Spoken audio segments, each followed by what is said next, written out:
আসসালামু আলাইকুম, সকলকে স্বাগতম আরকে ম্যাথ হেভেনে। প্রিয় স্টুডেন্ট, তোমরা যারা অ্যাডমিশন ক্যান্ডিডেট আছো এনিওয়ের, তাদের জন্য স্পেশালি ভাবে আমাদের এই ক্লাসগুলো সাজানো হয়েছে। সো তোমরা যদি মনোযোগ সহকারে আমাদের এই ক্লাসগুলো করো, আশা করি তোমরা অ্যাডমিশনে ভালো একটা ফলাফল করতে পারবা। পাশাপাশি তোমাদের জন্য আমরা খুবই সীমিত টাকায়, অর্থাৎ 100 টাকায় তোমাদের জন্য স্পেশাল ভাবে কিছু কোশ্চেন প্যাটার্ন সাজিয়েছি। এই কোশ্চেন প্যাটার্ন গুলো তোমরা যদি করে যেতে পারো পরীক্ষায়, আই হোপ যে তোমরা সেখানে মাস্ট বি ইনশাআল্লাহ টিকে যাবা এবং ভালো একটা সাবজেক্টই তোমরা আশা করতে পারো। সো দেখো, আমরা আজকে ম্যাথের যে কোশ্চেনটা সমাধান করব, এটা কিন্তু তোমাদের 12-13 মেবি সেশনে এসেছিল যে এফ অফ এক্স সমান এক্স মাইনাস 3 পরম মানটার ফাংশনটা রেঞ্জ বের করো। সো দেখেই মনে হচ্ছে খুবই ইজি, তোমরা পেরেও যাবা। তো এই কোশ্চেন গুলাই মূলত আমাদের আসবে এবং এগুলোর একটু টেকনিকটা আসলে আমরা দেখে দিচ্ছি। সো টেকনিকটা কি দেখো, পরম মানের ভিতরে যাহা থাকবে তাহাই কিন্তু ধনাত্মক হবে। অর্থাৎ পরম মানের ভিতর যদি আমি -3 দেই, তার ভ্যালু অবশ্যই +3 আসবে, রাইট? তার মানে পরম মানের ভিতরে মাইনাস ভ্যালু ইনপুট দিলেও তার আউটপুটটা ধনাত্মক আসে। সো আমরা যেটা শিখবো ফাংশনের ডোমেন এবং রেঞ্জ দুইটা থিওরি দ্বারা, একটা হচ্ছে ইনপুট আর একটা হচ্ছে আউটপুট। এই দুইটা বিষয় দ্বারা আমরা কি করব, ইনপুট এবং আউটপুটটাকে একদম একদম শেষ করে ফেলবো। সেটা কিভাবে খেয়াল করো ডিয়ার স্টুডেন্ট।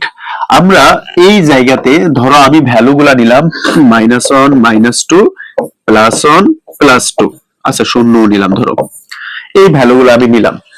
এই সকল ভ্যালুগুলো যদি আমরা এখানে, অর্থাৎ এগুলো আমাদের ভ্যালু, এই ভ্যালুগুলো যদি আমরা এখানে নেই, সকল ভ্যালুগুলো কি হয়ে বের হবে?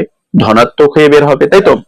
তার মানে আমরা ডোমেনের ক্ষেত্রে জানি যে ডোমেন হচ্ছে ইনপুট সাপোর্ট করে, অর্থাৎ ইনপুট মানি হচ্ছে ডোমেন,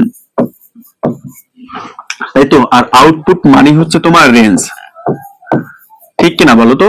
তো আমরা যখন ইনপুটের ক্ষেত্রে ডিয়ার স্টুডেন্ট, ইনপুটের ক্ষেত্রে আমরা সকল ভ্যালুগুলা কি করতে পারতেছি, এখানে প্রবেশ করাইতে পারতেছি, অর্থাৎ ইনপুট দিতে পারতেছি এখানে সকল ভ্যালুগুলা ইনপুট হয়ে কি হবে? ধনাত্মক হয়ে যাবে। এখানে সকল ভ্যালুগুলো যদি আমরা দেই, তাহলে সকল ভ্যালুগুলোর ফলাফলটা কি আসবে বলতো? ধনাত্মক আসবে। এই কারণে এটা ডোমেন হচ্ছে মাইনাস অসীম থেকে প্লাস অসীম। ফাইন, ডোমেন বেস বের করা খুবই ইজি। অর্থাৎ পরম মানের ভিতরে আমরা যাহাই প্রবেশ করাই তাহাই কি হয় বলতো?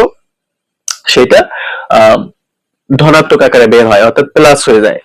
এই জন্য সেটার কি, সেটা ডোমেনটা মাইনাস অসীম থেকে প্লাস অসীম, অর্থাৎ তার ডোমেন সকল কিছু। আমরা জানি ডোমেনের ক্ষেত্রে ধনাত্মক ঋণাত্মক সকল ভ্যালুগুলাই সেটা নিতে পারে ডোমেনের ক্ষেত্রে। সো এখন আসো রেঞ্জটার ক্ষেত্রে কি হবে, একটু রেঞ্জটা বোঝার ট্রাই করি। রেঞ্জটা হচ্ছে তোমার সেইটাই যেইটা শূন্য থেকে সকল ধনাত্মক মানগুলোকে অ্যাকসেপ্ট করতে পারে। অর্থাৎ রেঞ্জের ভ্যালুগুলো কখনো তুমি ইনপুটে কখনো রেঞ্জের ভ্যালু ঋণাত্মক নিতে পারবা না, এটা পসিবলই না। অর্থাৎ আমি যে এই ভ্যালুটা নিয়ে এখানে প্রবেশ করাবো এই সুযোগই নেই। ইনপুটের ভ্যালু অর্থাৎ রেঞ্জের ক্ষেত্রে যখন আমি রেঞ্জ বের করব, তখন আমি মাইনাস ভ্যালু এখানে প্রবেশ করাতেই পারবো না। অর্থাৎ আমার মেশিন সেই ভ্যালুটা নিবেই না, আগেই বলবে তুমি চলে যাও, তোমার আমার মানে তোমার সাথে আমার এটা যায় না, মানে চলবে না এটা। সো যখন রেঞ্জ করতে যাবা তুমি, তখন সেটা অ্যাকসেপ্টই করবে না, ঋণাত্মক ভ্যালুটা সে নিবেই না। ইনপুট আকারে যে তুমি দিবা, যে তুমি নাও আমাকে এটা ফলাফল বের করে দাও, সে নিবেই না। মানে আগে তো নেওয়ার দরকার, এরপর তো ফলাফল বের করবে, সে নিবেই না। তার মানে বুঝতে পারতেছি আমরা রেঞ্জের ক্ষেত্রে যে বিষয়টা হচ্ছে, সেটা হচ্ছে শূন্য থেকে শুরু হবে এবং প্লাস অসীম পর্যন্ত সেই ভ্যালুগুলো চলমান থাকবে। আর একটা মজার বিষয় হচ্ছে, যেহেতু তার সর্বনিম্ন ভ্যালুটা হচ্ছে শূন্য, ঋণাত্মক হতে পারবে না, সর্বনিম্ন ভ্যালুটাই শূন্য, এই কারণে থার্ড ব্র্যাকেট। আর যেহেতু অসীম পর্যন্ত যাবে, শূন্যর পরে 1 আছে, 2 আছে, 3 আছে, 4 আছে, সো এই কারণে এখানে ফার্স্ট ব্র্যাকেট থাকবে। অর্থাৎ সেই ভ্যালুগুলা আমরা বোঝাতে চাচ্ছি যে এই ভ্যালুগুলোর কোনো শেষ নেই। তারপরে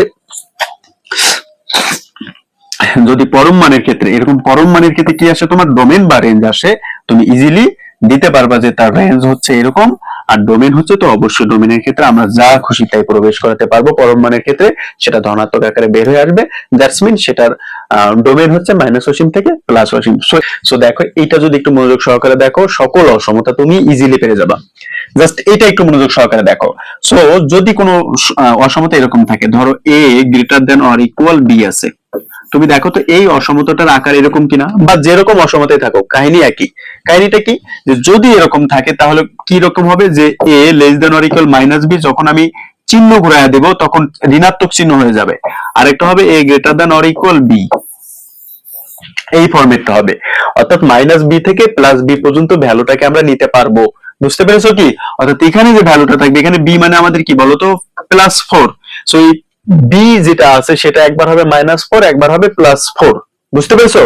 অর্থাৎ অসমতার চিহ্নটা উঠে গেলেই, যদি অসমতার চিহ্নটা উঠে যায়, অর্থাৎ এখানে যদি অসমতা থাকতো আর কি, সো অসমতার চিহ্নটা উঠিয়ে গেলেই যে ভ্যালুটা থাকবে সেটা হবে একবার মাইনাস, একবার হবে কি প্লাস। যে কোনো সময় এনিহাউ তুমি একই সিস্টেমে করবা। যদি অসমতার চিহ্নটা উঠিয়ে দাও, যে ভ্যালুটা থাকবে সেটাকে একবার প্লাস করে দিবা, একবার মাইনাস করে দিবা। সো যদি আমি এটাকে মাইনাস করে দেই তাহলে কি হয়, -4 greater than or equal 5 - 2x greater than or equal কত বলো তো, 4 হয়। সো এখন আমরা যে কোনো ভাবে তো x কে বের করতে চাই, তাই না? আমার তো x এর ভ্যালুটা লাগবে। সো আমরা এই 5 কে, তার মানে এই x এর সাথে যা যা আছে সবকিছুকে সরাতে হবে। প্রথমে 5 কে সরাবো, পরে কতকে সরাবো বলো তো, -2 কে সরাবো। এই -2 তো x এর সাথে গুণ আছে, এটাকে ভাগ করে পরবর্তীতে সরাবো। সো প্লিজ স্টুডেন্ট খেয়াল করো, আমি যদি +5 কে সরাতে চাই, তার মানে প্রত্যেকটা পদকে -5 দ্বারা আমাকে বিয়োগ করতে হবে। সো আমি যদি এটাকে -5 দ্বারা বিয়োগ করি, দেখো এগুলো একবার ভালো করে বুঝো, মুখে মুখেই করতে পারবা। সো এখানে আছে -4, আমাকে নিতে হবে -5 গ্রেটার দেন অর ইকুয়াল -5 আর আছে +5। আমার মেইন টার্গেট কি, +5 কে সরানো, x শুধুমাত্র x রাখতে হবে। এর জন্য দুই পাশে যা যা করা দরকার করব আমরা। সো গ্রেটার দেন ইকুয়াল 4 - 5, এখানে হয়ে গেল -9 গ্রেটার দেন অর ইকুয়াল, এখানে হয়ে গেল শুধু, এটা কিন্তু কাটা যায়, এই যে এটা দেখো কাটা যায়। আচ্ছা, গ্রেটার দেন অর ইকুয়াল এখানে হচ্ছে -1, তাই না?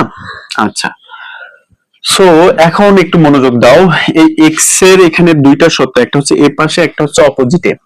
সো আমরা এই জায়গাটা একটু বোঝার চেষ্টা করি। আমি একটু যদি পার্টিশন দেই, দিয়ে বোঝানোর চেষ্টা করি, তাহলে দেখো। আচ্ছা ডিয়ার স্টুডেন্ট, এটা খেয়াল করো, আমি পার্টিশনটা দিলাম। সো এখানে আছে কত, মাইনাস। আচ্ছা, এখন একটা জিনিস বোঝার চেষ্টা করতে হবে, সেটা হচ্ছে আমার x এর কাছ থেকে -2 কে সরাইতে হবে না বলতো? তাহলে আমি উভয় পাশে কি করবো, -2 দ্বারা ভাগ করব কিনা? x এর সাথে -2টা, এটাকে তো সরাইতে হবে, এটা তো গুণ আছে। তো সরানোর জন্য আমি উভয় পাশে, এ পাশে এবং এ পাশে -2 দ্বারা ভাগ করলেই তো সরে যায়।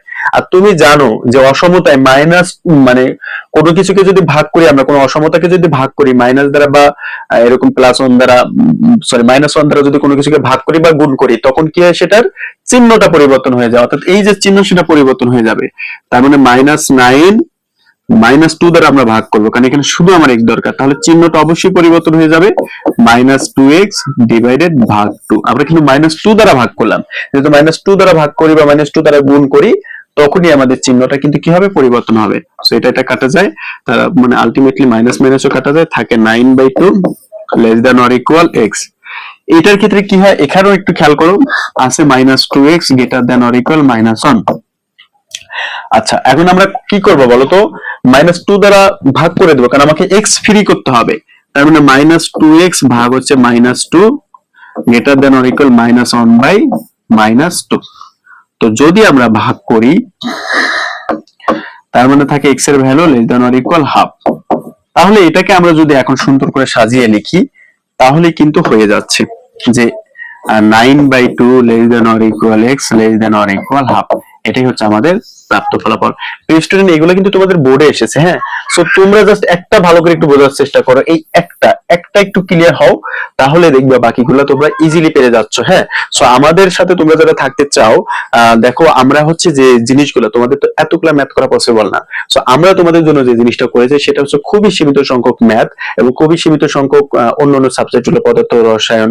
সো তোমরা যদি জীববিজ্ঞান দিতেছো বা জীববিজ্ঞান বা অন্যান্য সাবজেক্ট গুলো, খুবই সীমিত সংখ্যক নৈর্ব্যক্তিক পার্ট নিয়ে আমরা তোমাদের জন্য স্পেশাল ভাবে সাজিয়েছি। সো তোমরা চাইলে সেটা আমাদের কাছ থেকে কিনতে পারো, সেটার দাম মাত্র 100 টাকা।